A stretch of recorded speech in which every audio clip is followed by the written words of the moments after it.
I'ma keep winning, winning. I'ma keep winning, winning. Ooh. I'ma keep winning, winning.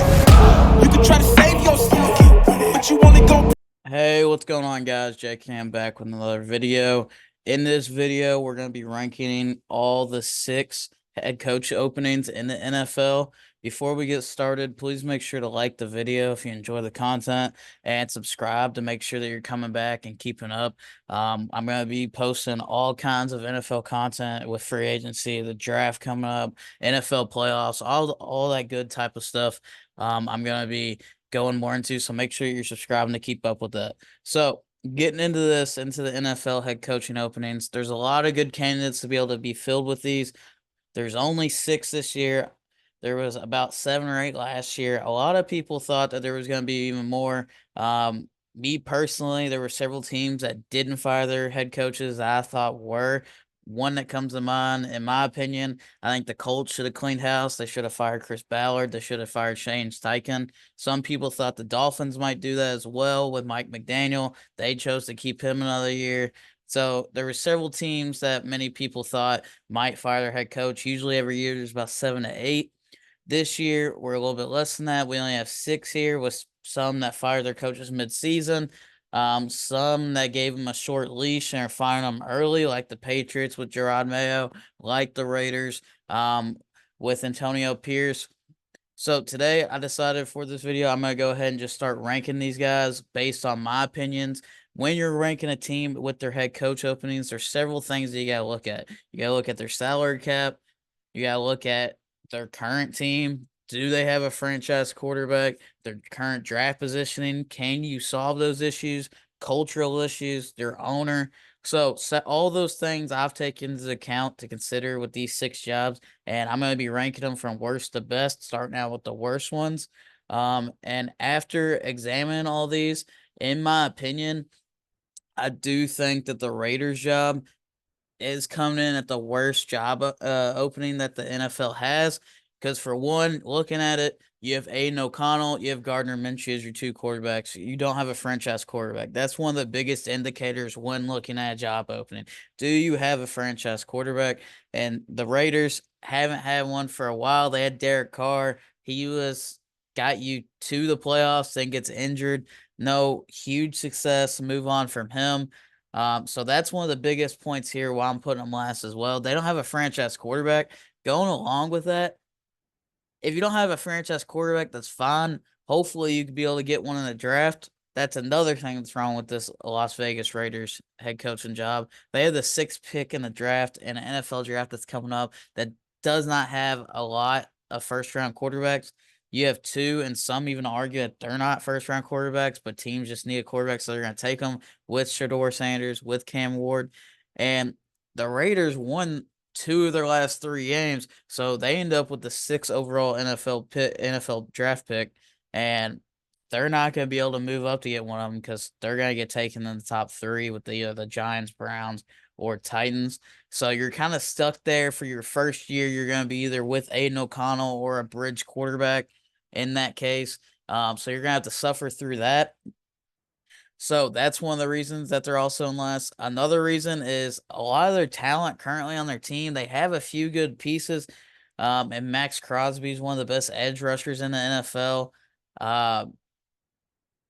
But some of those people that are veteran experienced on that Raiders team, like Max Crosby, like Davante Adams, wanted out. So Davante Adams got traded this past year, so you don't have him. Max Crosby's been rumored that he may want out long term.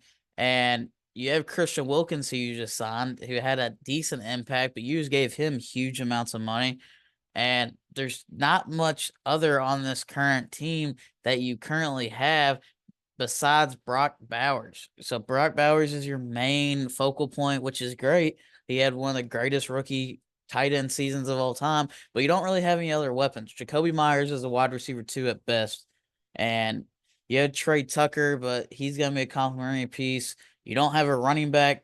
People have rumored that they might take Genty at 6, which I don't know about running back that high. I'm more on the fan club, not taking running backs very high. So that's kind of the issue with the Las Vegas Raiders. They have the great D-line with Crosby and Christian Wilkins, and even Tyree Wilson's even struggled, who was their first-round pick a couple of years ago. So that's kind of an issue. Another thing is the ownership. Mark Davis, who's the Las Vegas Raiders owner, he's kind of had an issue with giving time to the head coaches. Josh McDaniels was pretty much one and done. Antonio Pierce had half the season as interim coach, and now he's gone after a one full season. And John Gruden had that whole scandal. So it's just head coaches out the door, out the door, out the door. Mark Davis hasn't really been patient with a lot of them.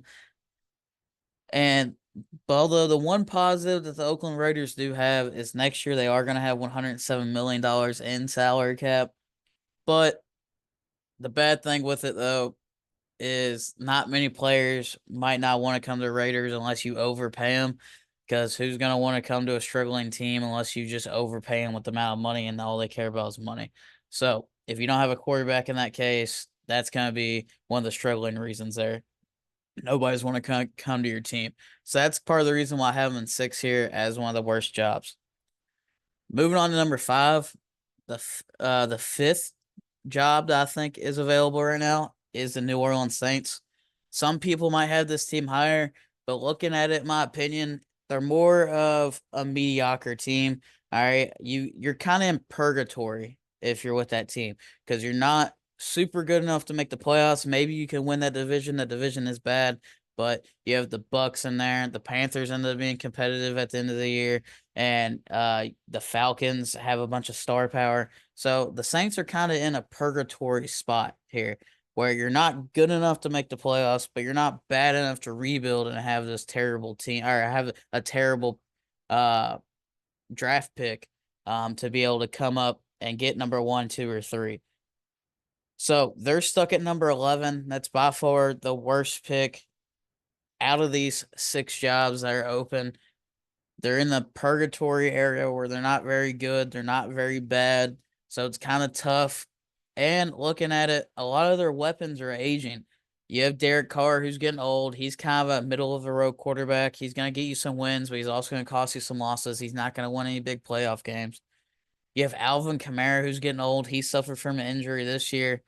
He was out the last 3 games. He was kind of getting worked out and kind of shifting carries to Keandre Miller middle of the year. They were using both of them as split backfield. So Alvin Kamara is not going to be as big of a weapon that you would think. They have a very average defense. I know they have Tyrann Mathieu, but Tyrann Mathieu's getting up there in age. They gave him a whole bunch of money. He's been around the several teams. Their defensive line is Cameron Jordan, but Cameron Jordan's old again. So the Saints, they're in that middle area where they have the old guys. Necessarily, they're not very valuable if you trade them. So you're not going to get much in return for all these guys. So that's part of the issue as well. I think the biggest issue, though, the Saints have and why I put them in this 5th spot is their salary cap. The Saints have been in salary cap hell for the last decade or so. Next year, they're supposed to be over 100 million over the cap. Every year they end up figuring it out. They end up having to restructure a bunch of deals. They're the masters behind it. But you're not going to be able to have a bunch of money to be able to sign guys. They had to get rid of some guys like Marshawn Lattimore last year, who's on the Commanders, who's one of their best corners. There's several guys you're going to have to get rid of next year. Trevor Pennings played bad at left tackle. He was a first-round pick. They do have Talisa Fuaga, who's played very well, but he's played right tackle his whole career, so you got to figure out the whole left tackle spot here. You could do that with pick 11. Maybe you get Kelvin Banks, or pick 9. Maybe you get Kelvin Banks. Maybe you get Will Campbell. There's this whole situation. You got to figure all that out. Over the salary cap's the biggest point here. So they have a average team.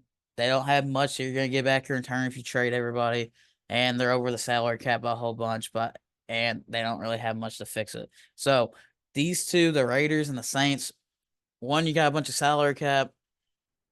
Saints, you don't have a bunch of salary cap, but you have more of a better all-around team. These two, I was really debating on which one should be the bottom. This is the order that I ended up going with here, just because, they're not too flashy. They don't have a top 5 pick. Raiders, they have a whole bunch of needs. Saints, they're gonna have needs. They're getting old. So that's number 5 and number 6. Moving on to number 4. Number 4 here, I have the New York Jets. coming in as the fourth best job that's open right now. The Jets are in a weird spot because you got Aaron Rodgers. I think he could come back for another season. He could retire. He brought in his buddy Devontae Adams from the Raiders. Devontae, if Rodgers doesn't come back for another year, Devontae Adams is going to want out, but they're probably not going to trade him. He would be a cut candidate that they'd have to cut. You got Garrett Wilson that's not too happy. Could you make that work? You know, it's a whole situation. This is much more of a win now team with certain holes that you have to plug. Now, if Rodgers leaves, that's a whole different story. You got to get that all together. He's probably is going to leave. But at least you have the great young players. You have Sauce Gardner. You have Garrett Wilson. You have Breece Hall.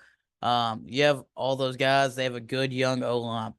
If some of those guys aren't happy, unlike the Saints, with all their guys are older, the Jets have good young players that you're able to trade for value. Sauce Gardner, former two-time All-Pro corner, and it's going to be in his fourth year. You could trade him for a first-round pick right now.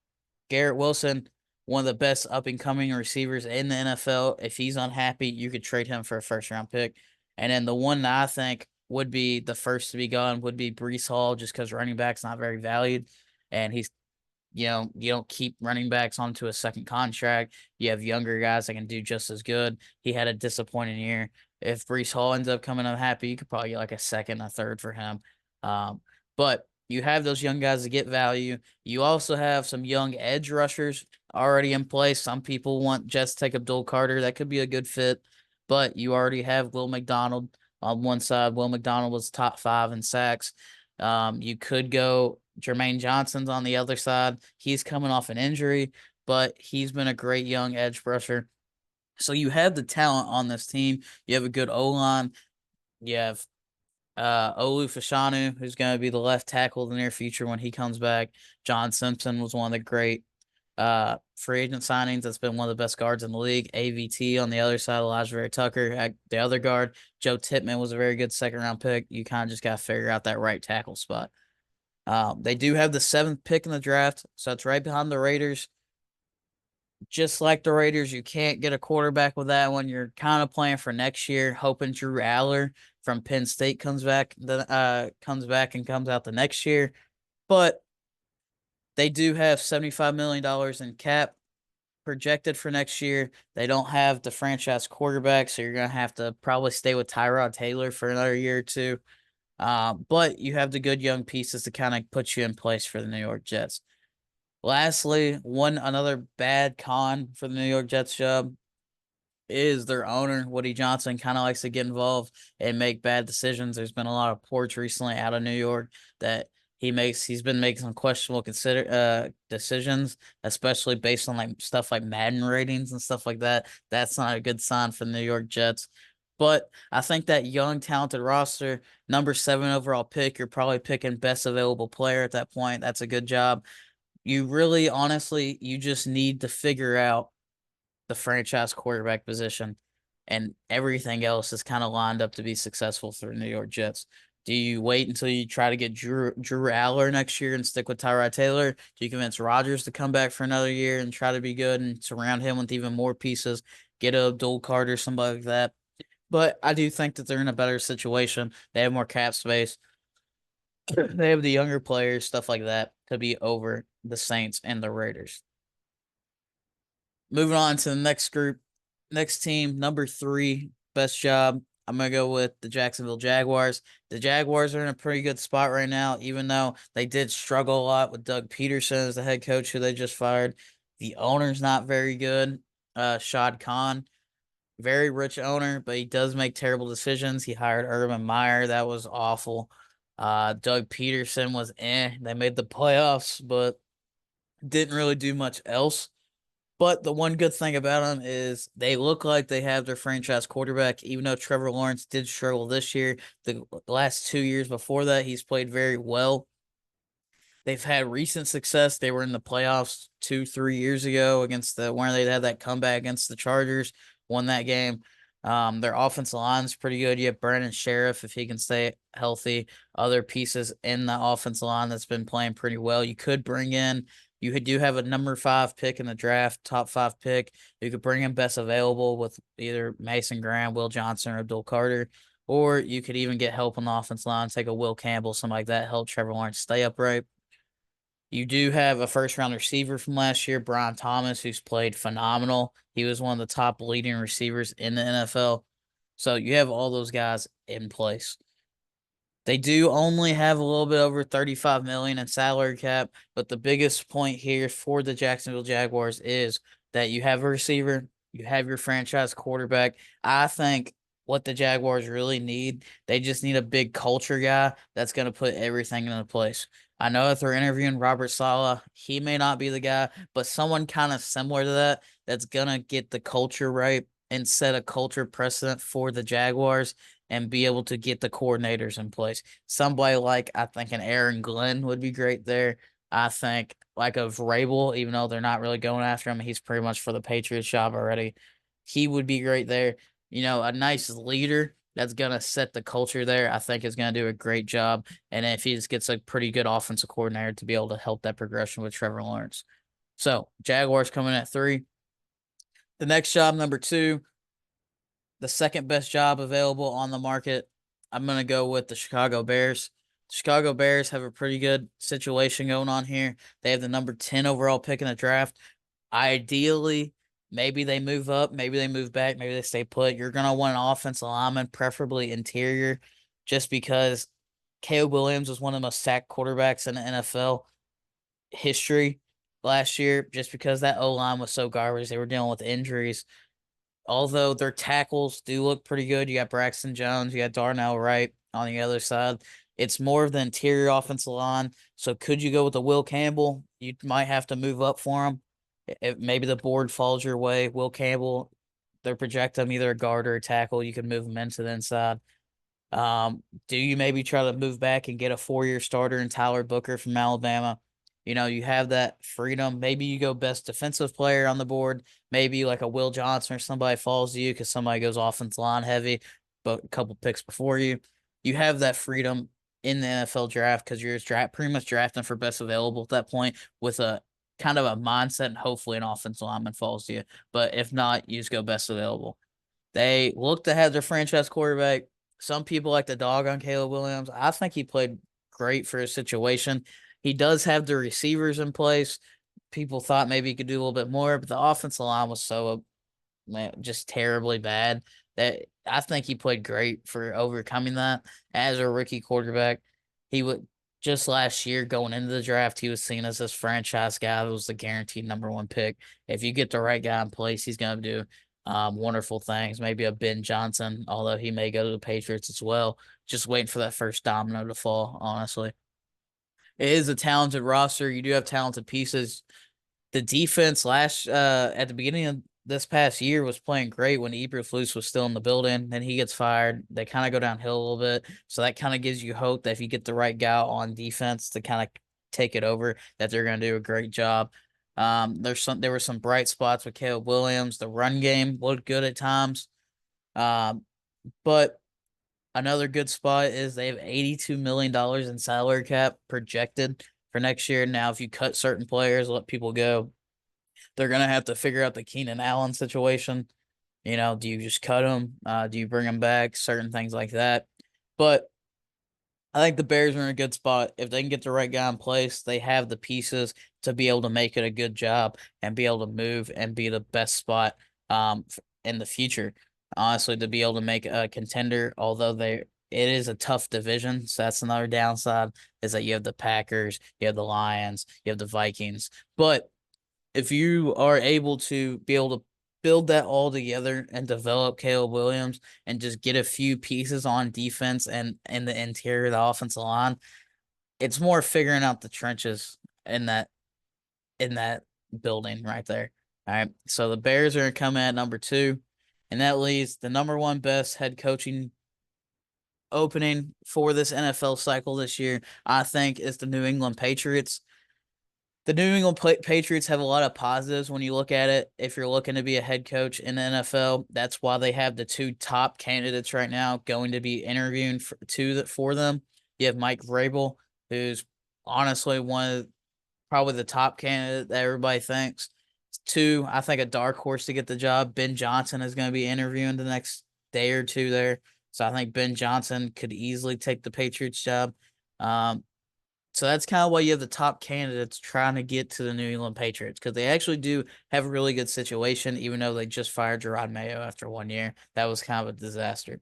But looking at it, you have Drake May, franchise quarterback. He played great in the situations that he was put in. He threw some great balls. He made great decisions. If you look at his number and a couple of his tapes, he puts the ball where it needs to be, and he does a great job. And they think a report came out that in 3 to 4 years he could be a top 5 quarterback, which doesn't seem crazy. Seems like that could be achievable for Drake May.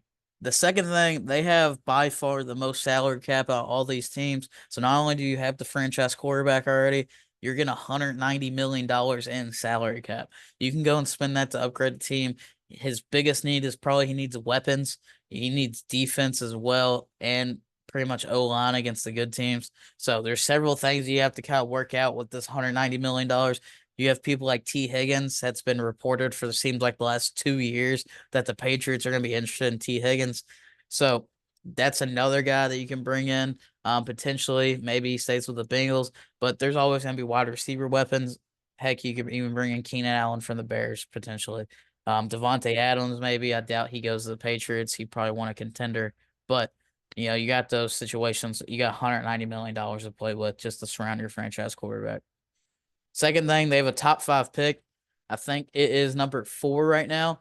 So if the board falls your way, you could potentially end up with Travis Hunter. You could end up with the edge rusher Abdul Carter, the best player on the board. You're pretty much in line to whoever falls to you. That's who you're going to be taking. All right. The top 5 pick. That's a great situation to be in. Another thing is that they're a very historic team. Everybody knows it's referred to as the Patriot Way. All right, you always want to go in and the Bill Belichick era, although they're trying to move past that. They're one of the greatest dynasties in the last 20 years. So you have that going for you. You have good young pieces, and especially in that secondary. That secondary is going to be great. You have Kyle Duggar, who's on a second contract, who is a safety pick. You have Christian Gonzalez, who fell to you in the draft 2 years ago. He's played like an amazing corner whenever he's healthy. You pretty much, this job is pretty much getting Drake May weapons and fixing the trenches.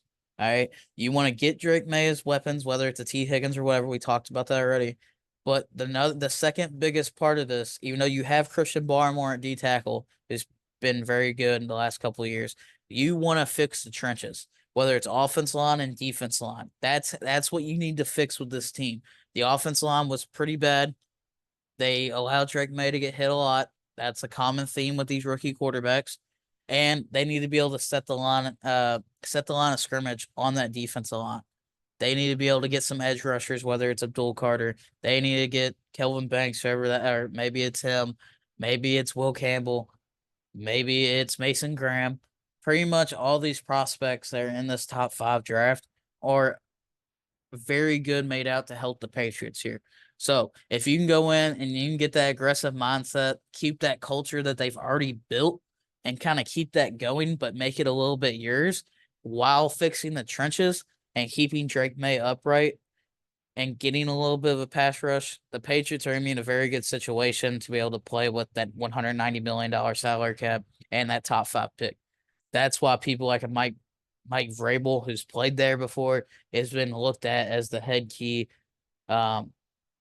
Patriot candidate, or even Ben Johnson, who's looked at as somebody that could help develop Drake May and lead to them getting these weapons and kind of be able to develop that whole offensive scheme with this dominant defensive secondary that they have if they just get that front 7 figured out. So that's my top rankings of the top 6 NFL head coach opening. Let me know what you think down below in the comments. Comments that I had that were stupid, didn't make sense. Comments that you thought were great and great takes, maybe some bad takes that you want to argue. I'd be happy to talk with you in the comments. Make sure you like and subscribe. Make sure you're keeping up with other videos for NFL content that I'm going to be making. And thanks for watching, and hit the outro. Yeah. Feel like John Morant, need a triple-double. Told him check the stats, yeah, I got a couple. I don't drop the ball, now I never fumble. I'm the MVP, now I feel like Russell. Feel like John Morant, need a triple